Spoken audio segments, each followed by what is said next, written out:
көрсетіп рахмет.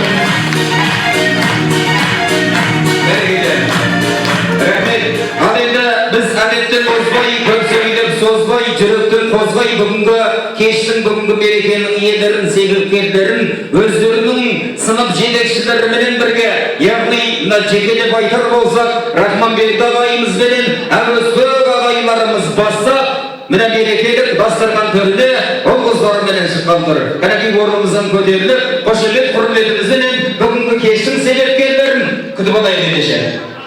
Шапалақтарыңыз ұрттан кейін.